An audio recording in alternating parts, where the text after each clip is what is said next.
do fiidi mbudi kesi di be woni wolde fi mum eko be wi 2027 haray din don di wonay officiel Afrique de l'Ouest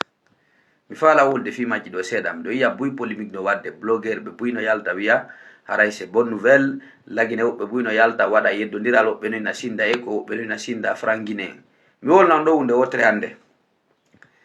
o ngayi Mali Burkina Niger Laes weltano dem be moƴƴa ɗi ɓuri bone wiide ɗo woodi fotay dollar e euro jon non ono marɓe ɓen hakkil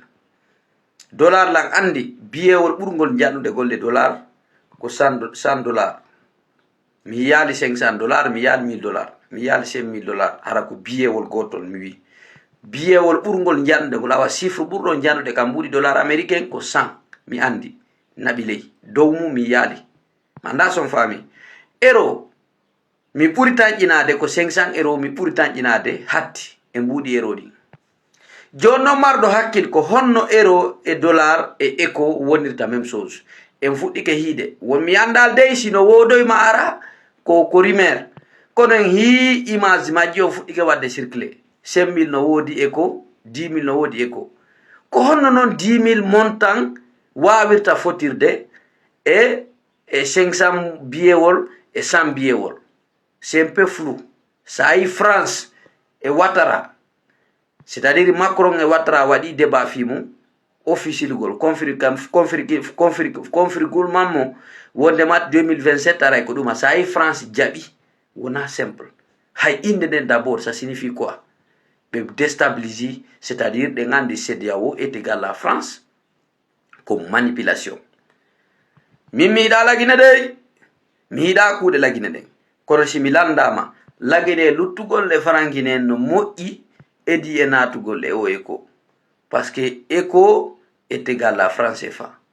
lagine yo heddodo e merde mabbe on ton e DC mabbe on frangine parce que ay stock dore ngala hande ay économie Mali on woni forte sele penale ko boni e yalde do inawo lagine e deuxième devant qui la minani do be yaltina do ko fortune économique mi anda ko honno lagine hande ka banque centrale ji wawata yawde hebe ba hay 10 milliards francs guiné ka nder banque centrale ji Guinée goddo yalta wiya men do lagine no woni yeso Côte d'Ivoire yeso Sénégal yeso tan c'est archi faux Afrique c'est archi faux c'est pour vous dire que comme manipulation comme boudi merde dum do faux eco e français fa ko gotum ko Hasana e Hussein e fulbe nani mi halna dum mimmi wi lagine heddudugol e ñooge mabbe den frangine no buri ettugol hoore mabbe ukkay o français fa parce que français fa eco ko hunde wotre dey mi andina on dum mbudi si woni to nganani montant 5000 10000 woddodi fes jonnon eco no mari 10000 no mari 5000 ino mari 1 français fa ko même chose France no français fa no mari 1 français fa no mari 10 no mari 5 no mari 50 no mari 100 no mari 25 no mari 1000 no mari 100 no mari voilà ko don hatti ko 10000 atti montant majjon euro mi ɓurtan inade ara sumi feni mi anda euro moƴƴa buy ko dollar ɓurete circulede do Afrique kono mbuɗol montant ɓurgol jandude ngol dollar ko 100 mi ɓuri hiide voilà mbuɗi ɗi nanata 5000 10000